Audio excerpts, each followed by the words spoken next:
So hello, what's up mga kalodi mo ko for today's video. So dito na naman ang inyong boss Lodi. So ito na nga mga kalodi at ay nag-vlog pala tayo for today's videos dahil sa mga komento sa akin, no, ng mga kakumpadre ko, mga kaibigan, kumpadres, kumbaga panyeros ba kung tawagin.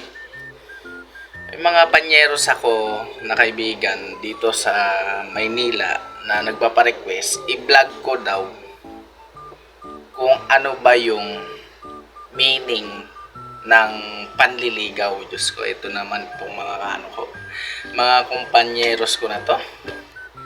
Ay, mga panyeros talaga. Okay, mga panyeros, makinig. Kasi may nag-comment nga, punas tayo ng pawis dahil mainit. May nag-comment ng isang panyeros ko.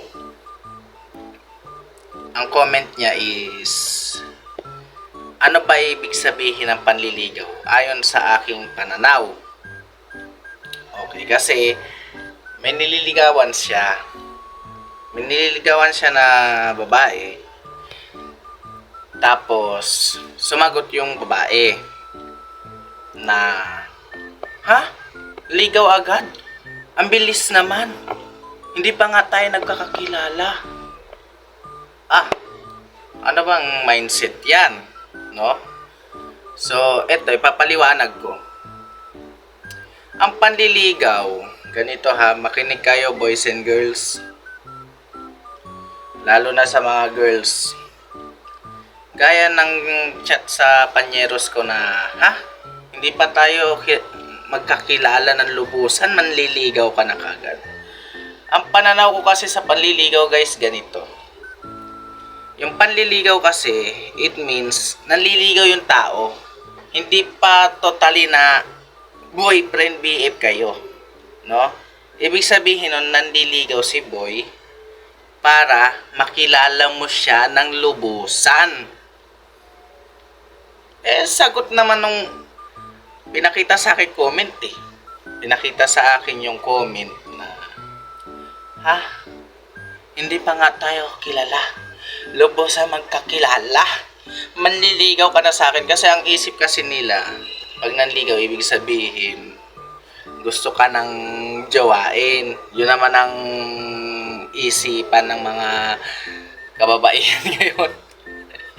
Pero hindi nila alam, ang panliligaw, ibig sabihin nun is nanliligaw siya para makilala mo siya ng lubusan. Makilala mo yung pagkatao ng lalaki. No? After nun, hindi mo naman siya sasagutin kaagad para maging magjowa kayo. Siyempre, kaya nga nanliligaw siya. Nag-aantay siya ng tamang panahon para makuha ang matamis mong oo. No? Sabi, ha? Manliligaw ka na? Ha? Hindi pa nga tayo lubusan magpakilala. Ano ba isipan niyan, girls? Ako, sumasakit ang ulo ko sa kaibigan ko na to, pero ito na yung ano ko, sagot ko sa kanya.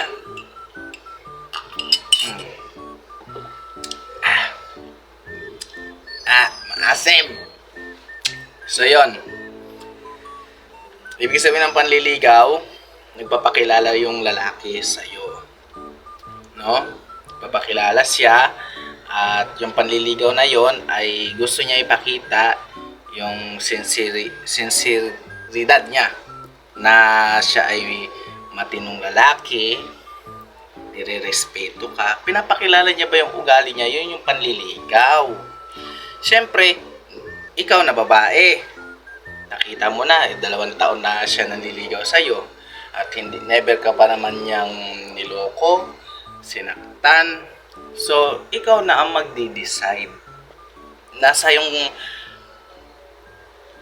bibig at nasa iyong kalooban kung sasagutin mo ba siya o hindi.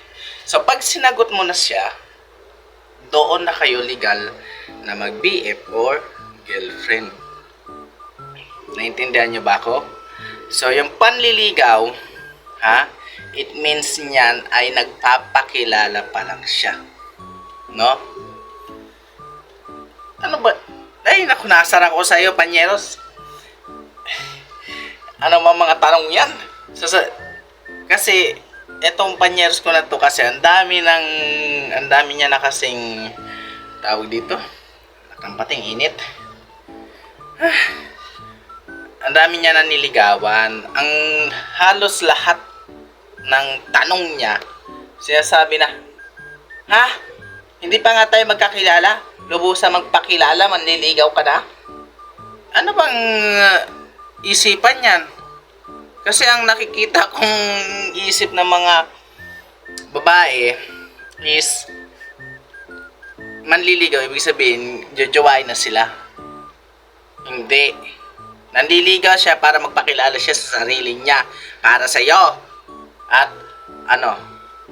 para pagdating ng araw, magugustuhan mo siya.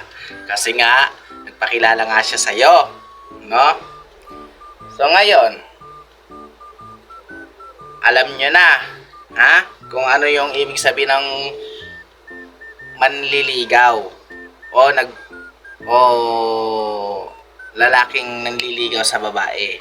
Manliligaw, nanliligaw, nagpapaligaw, isa lang yan. Pero may babae na gusto siyang ligawan. Para naman, ay ito pala, nakalimutan ko. Yung babae nagpapaligaw, ibig sabihin gusto niya yung tao. No? Gusto niya yung tao at gusto niya lang siyang makilalang lubusan. Kaya gusto niya magpaligaw. No? So, iba yung manliligaw. So, yung manliligaw, hindi mo naman siya inaakura na ligawan ka niya. Siya mismo na si Boy ang nagpilit na ligawan ka. Ibig sabihin nun, gusto ka nung lalaki. At gusto niya